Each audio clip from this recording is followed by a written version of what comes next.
I want to get right down to your vision. What drove you to run for office? There are representatives sitting in the U.S. House right now that swear no allegiance in practice and an application to this country. Government will always take more. Government does not want to relinquish power. You give them an inch, they take a mile. My founding principle is that we want to strip that away. We want to return as much power to the people as possible. What's going to stop you from being another politician that has these dreams that's going to go to D.C.? How do you go to the swamp and not stink like the swamp? My life has been service, and I understand what service looks like. My ambition isn't going to trump my oath.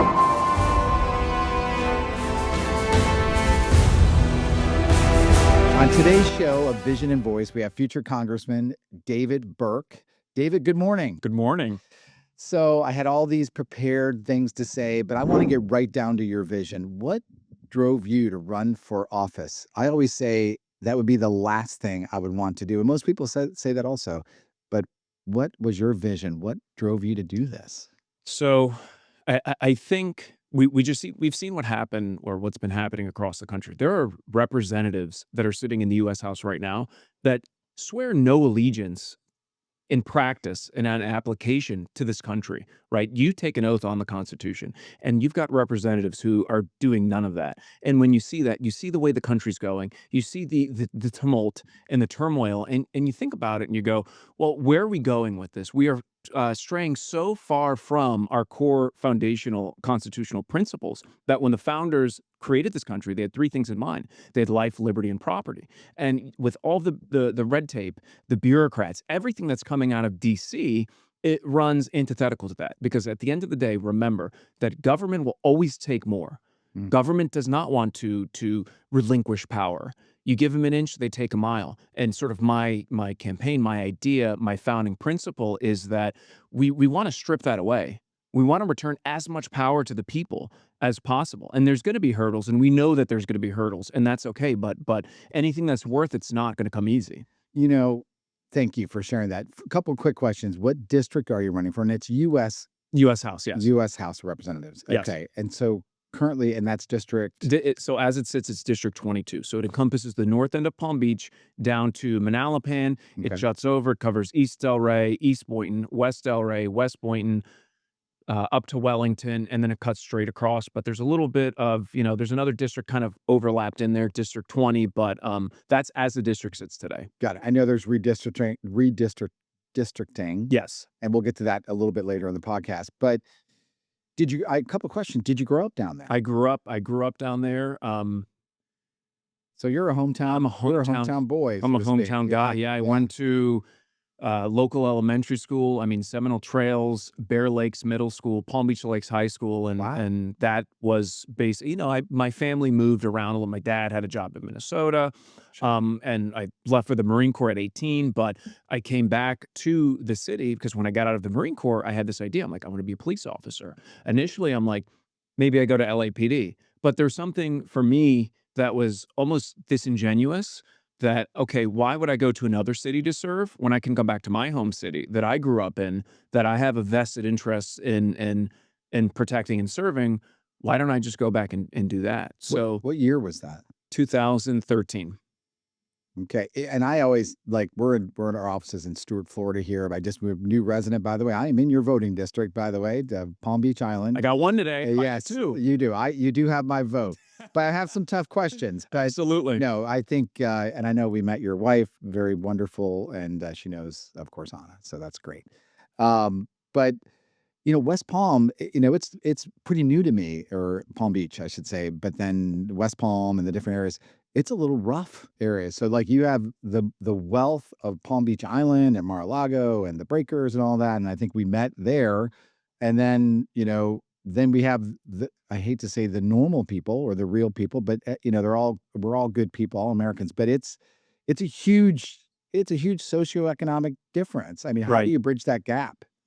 I think it just looks like meeting people where they're at, right? The people on Palm Beach Island are going to have different issues than the people in some of the more socioeconomically disadvantaged areas, and then the people in the middle class are going to have different issue sets. So it's about getting out there and communicating to these people and saying, "What are your issues and what do you wanna see out of a representative?" Right? Because you're not going to DC as a vanity, well, you shouldn't, but, go up to DC on a vanity trip, right? Mm. Or some sort of, I guess you could say, not ulterior motive, but your job is to represent the citizens in your district more broadly across the United States when you're at that level, because you're voting on issues that affect the national level. But at the end of the day, you are answerable to the people that put you in that office. What was your moment of decision? You're a police officer, you went in the Marine Corps, you're obviously a patriot, and you come back home, you go into West Palm Beach Police? Yes. Yep.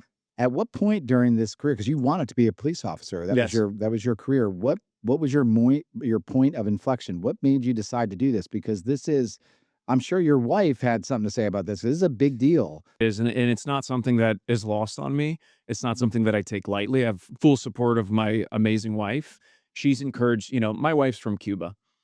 She knows what happens when full leftist government goes unchecked. She's lived it. Her Mm, family's still down there. And what would I be with the passion and the energy that I have for conservative politics, but also these conservative ideas, these ideas that have made the best country in the history of the world, and I can say that full stop, um, without doing my part to fight and defend it, right? Because, the idea of the politician, you have a successful business career, and then you go into politics, those days are done.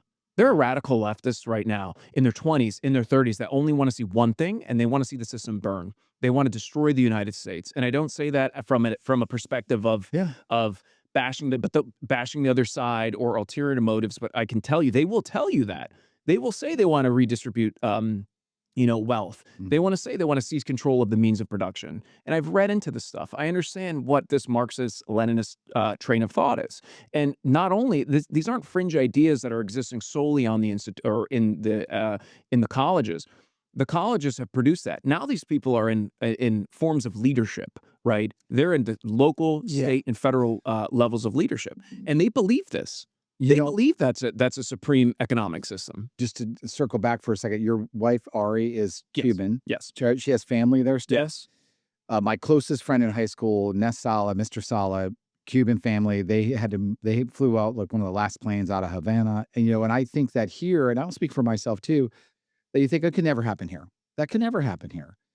But you live it. You married a Cuban, Ari, and it, what is her opinion on this? I guess, what is your opinion on this? Because I guess the reason you're running is because it can happen here. It can happen here, and a lot of that thought is primarily a symptom of comfort, right? So whether people are born into wealth, let's say, look, if you look at it, even in the writing of modern day leftism, you could say Antonio Gramsci, who was he wrote Prison Notebooks. He was an Italian communist. He said that the proletariat. I'm going to get a little technical and nerdy here, but Sure. bear with me.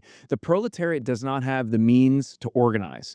They do not have the capacity to organize, and the proletariat meaning kind of the working person. So it's up to the, bear with me now when I say this, the bourgeoisie vanguard, Mm, and I'm get a little bit in the weeds and technical here, but the bourgeoisie vanguard are your second generation, your third generation.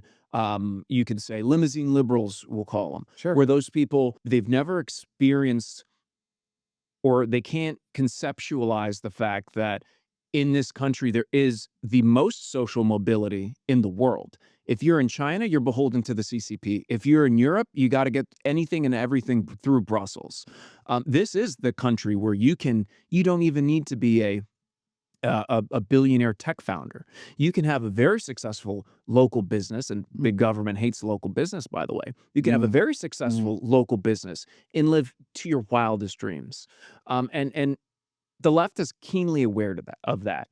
And that's why the left, you look at California, if you were to predict where the country were to go, and look, they've got GDP, sorry, you get, No, as I'm on my no, I soapbox. know you're not. When I hear people, just for listeners, when someone says leftist, like what? Right. I don't know. I don't relate to that. Like I hear it. I know I hear it. What is a leftist? Is that just someone that's I'm hearing my history classes come back, like the bourgeois class. I think of like the French Revolution. Right. But can you explain that? Can you unpack? A leftist is a communist. A leftist Okay. is someone who really hates the free market. They boil everything down now, they're boiling everything down to identity politics. They Yes. hate Christianity. Yes. They think that this country was, you know, that its original sin is of the full reason why to tear it down and burn it down. So it's effectively an anti-capitalist, anti-free market, anti-American movement. Now, your liberals, maybe they're a little bit softer on social issues, but they might be, okay, a little bit of taxation here, a little Mhm. bit of, we can kind of ease up on some of the social policy, and be a little bit more, socially permissive. So I would say, kind of long-winded answer. A leftist is just someone at the end of the day who fundamentally hates the West, hates America, Okay. and they're going to tether everything to address that and attack that, whether it's the pro-Palestinian riots, whether it's George Floyd. That is all a symptomatic outgrowth of Mm. a fundamental hatred for the West. Got Mamdani in New York City, Mhm. right, who ran on things that he couldn't get done. Um, but at the end of the day, that's just to continue to sow chaos. And you see it, and to push and attack the productive classes. Mondavi is the mayor of New York Mayor of City, right? And yes, he's yes. an open He's an anti-Semite, right? open anti-Semite Yeah. and an open democratic socialist, right? And I don't even understand that. That, like, right. blows my mind he got elected. Here's the issue, and this is where I do empathize with, my generation and younger. You were sold, I like to say, you sort of the predatory student loan industry. Yeah. These kids, and of course, it's the decision. It all goes back to individual responsibility. Like, I paid out of pocket for my stuff, right? Whatever. I had my path was non-traditional, but if you've got someone, they say, chase your dreams, study what you want to study. But you could go get a $250,000 degree from Columbia studying something that has zero ROI, but Mm. that same student couldn't go to a bank and get a $250,000 business loan because there's too much risk. Because the student loans, as I understand, there's no recourse. You No. can't declare bankruptcy, and it's perpetual debt slavery, and that's problematic. And sort of my position is we're going to call out all bad actors.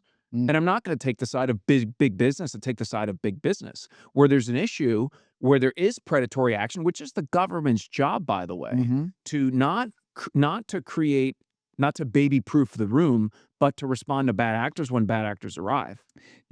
What's gonna stop you from being another politician that has these dreams that's gonna go to DC and, how do you go to the swamp and not be stink like the swamp? I mean, that's hard. I mean, you have a wonderful family here, a young child, your wife is super sharp, and her background with with the communism in Cuba, I know inspired you to do this is my understanding, but tell the listeners, how do we know you're not gonna be just another politician that does the Right. same thing? Like, at the end of the day, like, going into politics to make money, there's easier ways to skin a Yeah. cat. I mean, the business that I'm in now, I don't need to go to DC to go make gobs of money, first of all.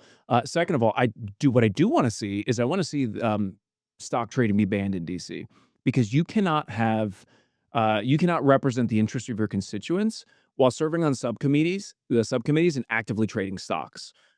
Yeah. If that makes sense. But And you I think to kinda answer your question more succinctly, my ambition isn't gonna trump my oath, right? So my individual ambitions, I know why I'm there. I don't need to go there to make money or to advance my yeah. personal interests. I am there on a sole mission to fundamentally protect this country, protect this Constitution, and serve my constituents, and provide and create opportunities where reasonable, where sensible, because I'm not a big government guy. Government, as we've seen, the more government gets involved, the more it drives up prices. So how can we do this from a very sensible and balanced perspective to create opportunities for people within the district that I'm seeking to serve? So at the end of the day, my life has been service. And I understand what service looks like. And I understand that when you sort of open that, I guess you could say, when you open Pandora's box of serving, there's a sense of fulfillment that you get that Mm. you cannot find elsewhere. And you can't speak from passion, and you can't speak from the heart when you have ulterior motives. You Mm. can't, because your brain's telling you one thing. Your brain's telling you you shouldn't say that because you're not going to be friends. You're not going to make friends in DC, that you're not going to get that subcommittee appointment, and you're not going to cozy up to this lobbyist. But no, when you're speaking from the heart, it comes through, and people understand that. So to avoid getting involved in that, remember my oath, check my ambition Sure. because let's be honest, you don't run for Congress, you don't run for any public seat without being ambitious. And if someone tells you Yeah. to the opposite, that's a lie. I'm sorry. No, it's true. You're right about Yeah, that. I'm sorry. You're right about that. The idea of Yes. putting you're on podcasts, putting your face on billboards, on flyers, and Sure. you're making this a very self-centered. Realistically, it's a self-centered thing, but you do it from the heart, and I'm doing it from the heart, and I feel that conveys, and I'm not doing it from the mind. I'm not doing this. How can I move pieces on the chessboard? It's funny. You're to run for office, you have to be ambitious. You have to want that. I agree with that Yeah. too, and that's a fine line. I was looking back. I grew up a Democrat, and from rural Yeah. Wisconsin. My uncle was a state representative for 32 We're years. in Wisconsin. Kaukauna, Wisconsin. I've got family in Plymouth, Yep. in Kohler, in Okay. Sheboygan. Yep. That's our stomping ground. Yeah. We used to go to Madison, and we were like pages. So he would take. I'm one of 9 kids. He has 10 kids in his family. 10 cousins, my 10 cousins, his sons and daughters. But if you look back on what he represented in this late 60s and 70s and 80s and 90s and all that, and then he was a big President Kennedy supporter. Right. When I look back at what President Kennedy represented, he would be a Republican today. Absolutely. Small government. He didn't believe in the welfare state. It shocks me how it's flipped. Tell me more about her. I don't know much about her. Yeah, so I think what we're proposing right now is a total juxtaposition of idea, of philosophy, of profile. You've got respectfully, a 78-year-old incumbent, Okay. who was a major power player here in the Palm Beach County area for a long time. Career politician. Career politician. Got it. She's been around for a while, right? And then you've got young, service oriented. I've served the community, I've served the country, and once again, local, grew up here. I love and some people might not like this, but I love where the city's growing. I've seen, Mm. kind of the Palm Beach County as a whole. It's kind of been an afterthought. It's been a second Yeah. home market. It's been a market that's primarily been real estate, estate planning, um, hospitality. We're at an opportunity. We have an opportunity now where this area is going to actually bring real, real industry, more industry into the area. That my goal and my aims is to be able to bring and court sort of larger businesses to bring them down here and to get them into the district and to work with the state representatives and the local representatives to say, let's bring real business in here that's going to help regular locals. What's your definition of real business?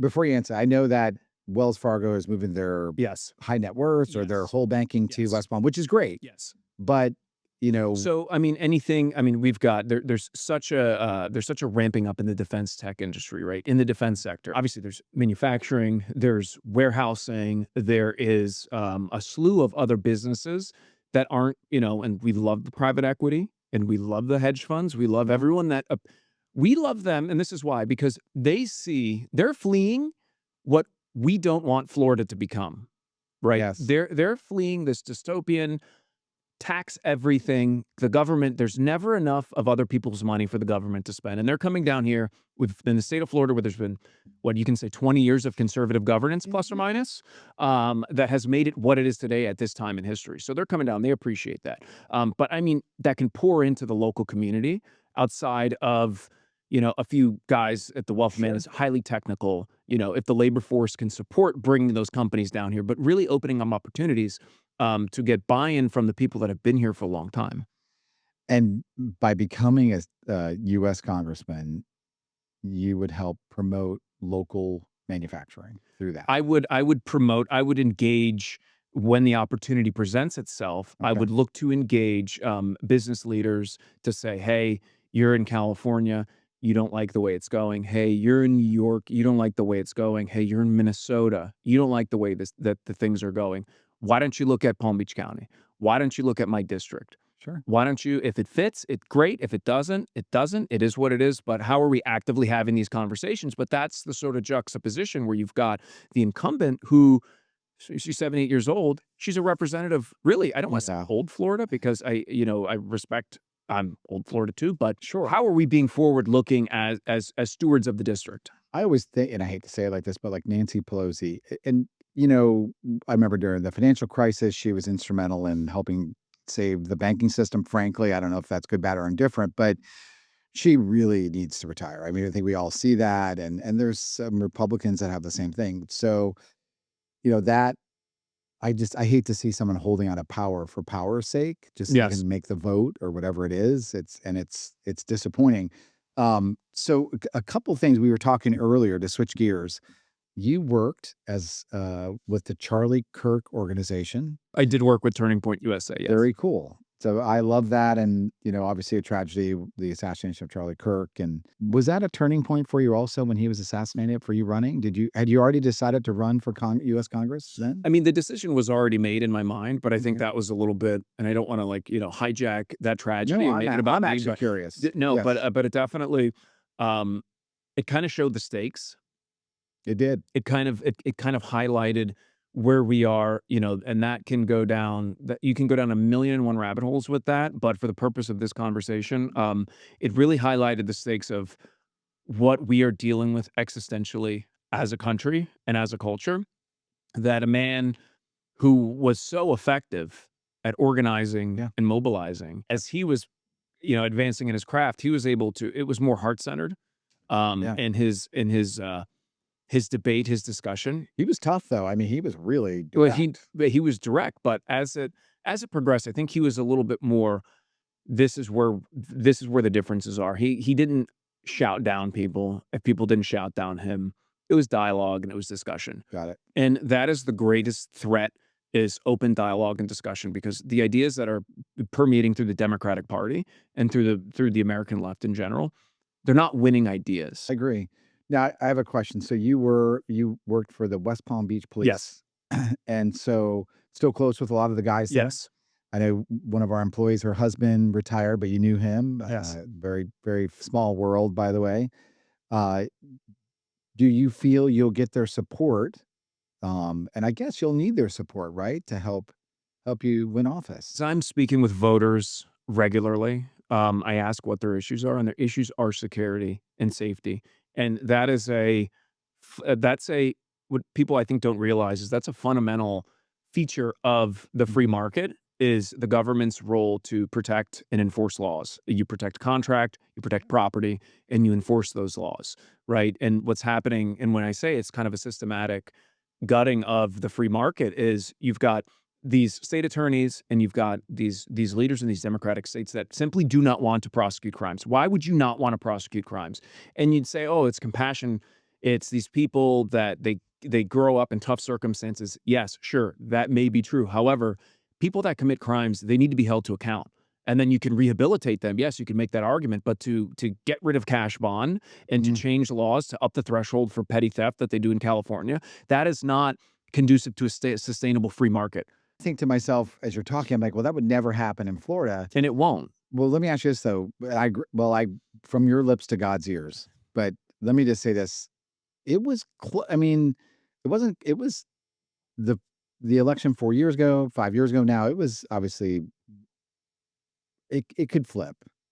I It mean, I feel it could. Yes. No, it 100% could. But, Yeah. just to Yeah. get back to your question, a huge part of my platform is to be able to both in support, and whether that's earmarks from the federal level or in rhetoric, to absolutely be a strong supporter, undying supporter of law enforcement. I saw it firsthand, during the BLM riots that happened in 2020. There was an individual who, you know, her shift was up, and she got in her car, and she's like, "Okay, I'm done. I'm gonna go home," Yeah. at the middle of the riots. That shows you that this is a job that people do. They get paid, but they do voluntarily. Yeah. These men and women, they do it voluntarily. I did it voluntarily. I went out there and I fought the good fight, and they still fight the good fight every single day. Who you have a young son, right? I do. I have a good friend that's in law enforcement. A couple good friends, many years, 20 years, 25 years. I don't think during that time they would not have had their son. If their son said, Dad, I want to be a police officer," their fathers who loved it, who are great. Like Yes. if there's an issue, these are the guys you're calling. They're Right. breaking down the door. They're great men, leaders. Uh, they would have said they would have discouraged their Of children, their course. sons from going into law enforcement. I mean, is that still the case? I think that there is. It's recalibrated a little bit, Okay. but I think there is still that you don't wanna be the next guy that ends up on CNN in an unfortunate circumstance. Yeah. In a circumstance that, remember, these men and women, and it's codified in case law, they don't have the benefit of 20/20 hindsight. When you're in those high stress Mm. situations, everything breaks down frame by frame. 30 seconds feels like it's 10 minutes. And Yeah. you make decisions based on your perceived level of threat of death or great bodily harm, right? That is solely subjective to you, Mm. the officer. If you are in fear and if you've been in those situations, you know what that looks like. So to have the Democratic Party defund the police, by the way, hello, if we forgot about that, Yeah. that pushed this narrative for so long, that caused all of these law enforcement officers to leave to pro-friendly law enforcement states. And the differentiators, and people on the left will say, "Well, don't tread on me," and how are you advocating for smaller government when you're such a fan of the police? Well, the police perform at the local level. We're not talking about corrupt Mhm. institutions with an ulterior motive that are politically motivated. These are men and women, the boots on the ground, that are doing the job right day to day. That are there just to solely protect people. Right? We're not talking about the institutions. We're not talking about high level leadership or the politicization thereof. You have such passion. I love it. You said the people are hungry, and I asked you the question, and you said, they're hungry for affordable housing, for a better tomorrow. How would you do that? Obviously every market's different.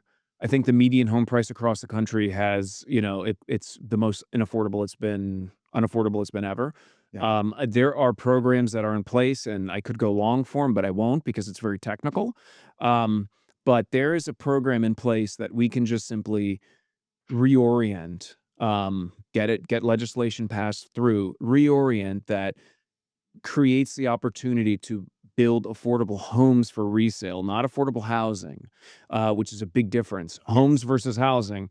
Affordable homes or affordable housing is, a big multifamily. Affordable homes is a totally different thing where we can create, we could put deed restrictions on it, that and covenants that make sure that institutional investors cannot buy it.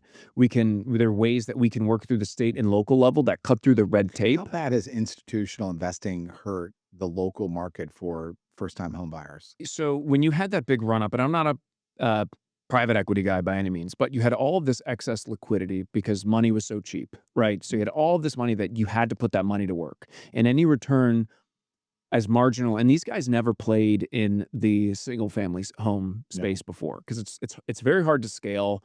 It's a lot more of an operation than it is to own Sure.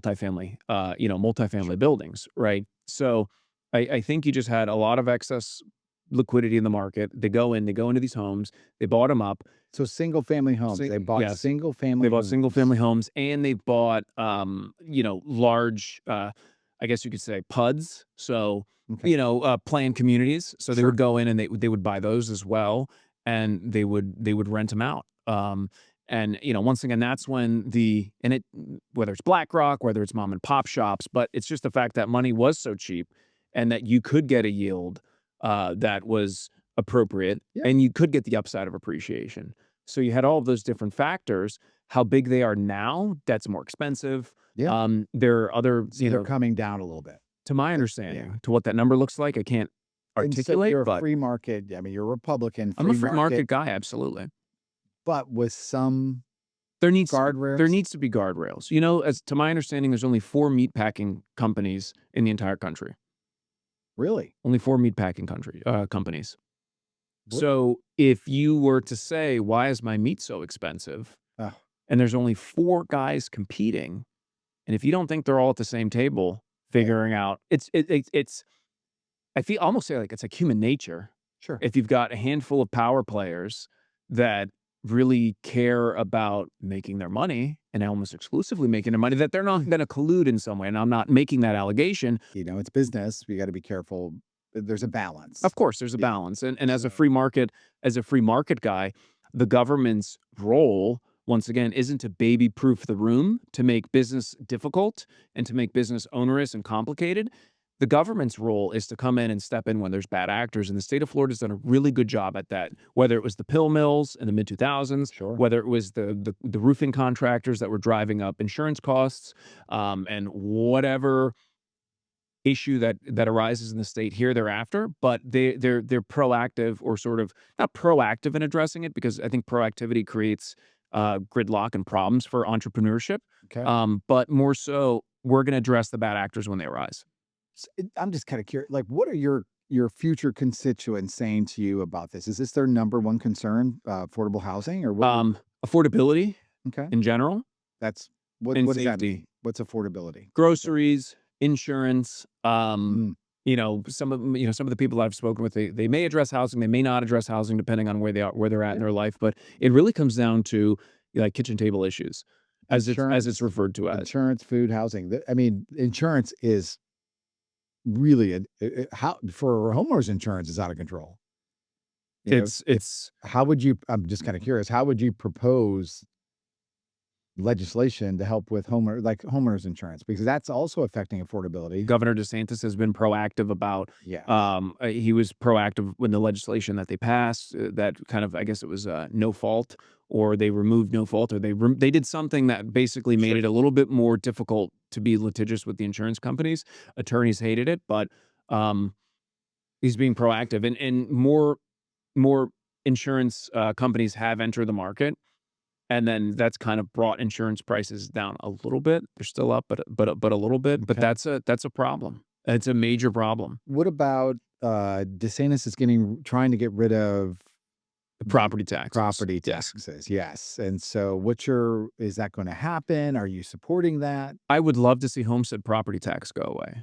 Okay. Homestead only. So my main home, Your main I wouldn't have home, to pay you would property tax annually. My correct. main home. Correct. But if I have a rental, But if you have a rental home, if you have commercial, if you have anything of that, I guess at the end of the day, the argument is you're being taxed on an unrealized gain. you are If you actually. think about it. I never thought about When the that. property assessor says your home's it was worth 200,000, now it's worth Yeah. 500,000, and then you obviously have the Homestead Save Our And they Homes increase it Act. every year. If you have the Save Our Homes Act, with homestead not to exceed 3%, you're still, even if it goes up that maximum 3%, you're still Yeah. being taxed on an unrealized gain. And so is that fair fundamentally? No. I don't think so. I do think that commercial should still have property taxes. Investment properties should still be taxed accordingly. Mhm. But for your homestead, especially for those of whom who are on fixed income, that would help tremendously. Yeah. It would help. Yes, I agree with that. I don't know how in the world they could do it, but if you do, that's like a compromise, what you just stated, Yes. and that wouldn't collapse local governments, which is the concern, And right? that's the concern, yes, Yeah, and the because the schooling. schooling, local services. So I know that the Governor DeSantis and the legislator is very thoughtful about what they do. Governor DeSantis is he is a very thoughtful Mhm. legislative leader. So that is 100% going to be the concern, and that's why Blaise Ingrassia was going through and looking at, okay, this is where you're overspending, this is where you're overspending, this is waste, this is waste, this is waste, going through the various counties, because they're obviously setting the stage to say, cut some of this pork, Whoa. and then it won't impact you so bad. So that's, in my interpretation, they're kind of laying the groundwork for When that. will that be voted on? I'm just curious in So it this needs to go to, it'll have to be, as I understand, a constitutional amendment, and it has to go onto the ballot for the voters to vote on in November. in November. Yes. All right, future Congressman David Burke. I'm sitting here. I grew up in politics. My uncle Bill was a state representative in Wisconsin, and he was primaried. He had to run for primary, but we were sitting here talking. I don't think not everyone knows what a primary is. Right. What is a primary? So your primary is basically all of the candidates in the party that you are a part of, that you're registered to vote under. They're all running for that ticket, right? So it's basically, that's where you have the best selection of candidates Okay. that you think will A, get the job done, but also B, represent what you believe to be, will give the best representation in the U.S. House of the area, and more specifically of your concerns. And there's in this primary, there's 6 Republicans, Correct. including yourself, running As it stands today, as it yes. stands. So what is a primary again? I want to hear. Can you define that one more time? Yes. So basically the primary is it's all of the candidates that are a part of the party that you are, Yep. registered to vote under. They are all effectively jockeying to be the Republican or Democrat representative nominee No. to go on to the general. So as a voter, that is when you have the most broad selection of candidates is in the primary. Now, some districts don't have a lot of candidates in the primary. Some districts have a lot of candidates in the primary. Yeah. In Southwest Florida, there's a lot more candidates than where we are here in Palm Beach County Wow. in the Naples area. Yes, yes. I don't know the number off the top of my head, but I know there's a substantial amount. Um, August 18th. August 18th. Yes, That's when the primary is. So yes. that's when the constituents in the current district, The registered Republicans. you have to be registered You have to be Republican. registered Republican to Okay. vote in that primary. Yes, Okay. And they're going to vote on you, on the six of you, they're going to vote on the six of us. Yes, and to represent the district to run to for. to represent the party to get to the general election. Okay. So then you square off against the incumbent of the Democrat is incumbent, which is Lois Franklin. Lois. Yes. I am not a betting man sometimes. It's in a past life, but you feel strongly you have a chance to win the primary. I feel very good. And the reason why I feel good is because I've got local roots. I'm young. I've got buy-in with the policies that I'm looking to push out, Mhm. right? So I am going to be ultimately responsible for whatever decision I make in DC. Mm. Any decision I make, I'm going to be responsible for, right? And I'm going to have to live with those consequences. And in policy, there's trade-offs for everything. Sure. That's life. Externalities. No such thing as free lunch. Whatever ism you want to throw out there, you know that, right? And you should know that. We didn't talk about your faith, but Yes. I think you shared with me. Obviously, you worked for some fundraising for the Charlie Kirk for Turning Point Mhm. USA, which is great. And then, what church do you? I know you attend church. Yes. Family Church, downtown West Palm. Love Family Church. It's the best. Very good. It's the best. Pastor Jimmy is very biblically based. There's no mincing of words.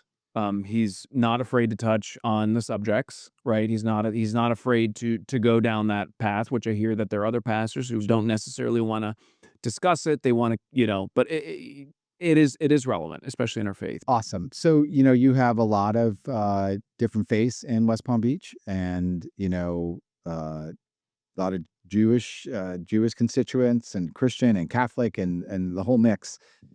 Um, we were talking earlier about the PragerU organization, Yes. and I think I mentioned we would worked with them a little bit, just as we support them and what they believe in the U.S. and really what you're running on, frankly. Um, how would you, not to go here, but I think it's important for your Jewish constituents. How would you support Israel at the U.S. Congress? So that kind of goes a few different ways, right? I mean, you have to believe that Israel does have a right to defend itself, right? Fundamentally, Israel is our greatest ally there in the Middle East. They share a lot of intelligence. A lot of our biotech comes from Israel. I can tell a personal story that my son had a deformity; his feet were a little deformed, and we had him in casts, and the casts kept slipping off, and they kept coming off, and he'd fling, and then eventually we found an Israeli company that makes shoes basically for deformities and for his feet to correct his deformity. And that's the kind of ingenuity that comes out of Israel. And I think that we shouldn't be lost on that, because there are certain sects within our country that are frosty towards Israel, right? We For shouldn't sure. we shouldn't lose faith of that. Also, from a believer's perspective, I know that if let's say, if it was under if Jerusalem was under full Palestinian control, like I wouldn't be able, and I want to do this, I would not be able to go to where the Last Supper was. I wouldn't be able to go to see any of the sites where Jesus walked. I know that to be a fact. I know that 100% to be a fact. If that wasn't under For sure. Israeli. Anti-Semitism is out of control in New York City, frankly, but also in South Florida. I don't know if it's out of control in South Florida. That's probably not the right way to characterize it. But in our country, it's rising. Some of the liberals, I hate to say that, are openly anti-Semitic. And how will you deal with that at the U.S. Congress? How can you help with that? Because obviously it's not acceptable. No. No, it's not. it's tough because how do you balance free speech, and hate speech? It's a very difficult path to go down. I think first of all, you come out in support of the Jewish community, and the Jewish community has been nothing but fantastic for me and fantastic for this country and just the region in general. So, as you look at like how do you combat, you combat hate speech with legislation. I'm very weary on that, and it's not going to be comfortable, and I might get pushback on it, but it's fine. But I agree with that. that's what I believe is because that shoe then gets put on the other foot, and it's not, it's not a popular position, but it's what I believe, and I'm going to speak on it. Lots of questions today. Thank you for answering that. That is a tough It's a one. tough one. And, Look, yeah, it's like at the end of the day, like we have free speech in this country for a reason. And the ADL, and I wanna say it was the ADL or it was the ACLU, it was someone that supported, you know, in Illinois that supported Nazis, right? Their right to speech. Vehemently disagree with everything that they represent. sure. But it's a core feature of our Constitution, right? It And is. and I would be disingenuous if I said that I would look to enact anti-hate speech legislation. I appreciate Of that course. honesty because you don't. So you're admitting you don't have all the answers. I don't have all the answers. No, and I know what I know, and Appreciate I that. don't know what I don't know, and there's going to be knowledge gaps. But I think that well, I know that I'm very much against anti-Semitism. All of my closest friends are Jewish, and they welcome me in. But I think anti-Semitism is just I think it's a current of people who are disenfranchised, whether they're Yeah. chronically online or they feel like they don't have hope. So then you look at a group that's very successful, such as Jewish people, and they want to point to them as the boogeyman. That's what it is. And they, Yep. they point to them and they kind of other them. We need to speak up against that. Future Congressman David Burke, thank you for being on Vision Your and boy. Voice, and Thank you for having me. This was fantastic. loved it, loved it. And so we'd love to have you back again, and also for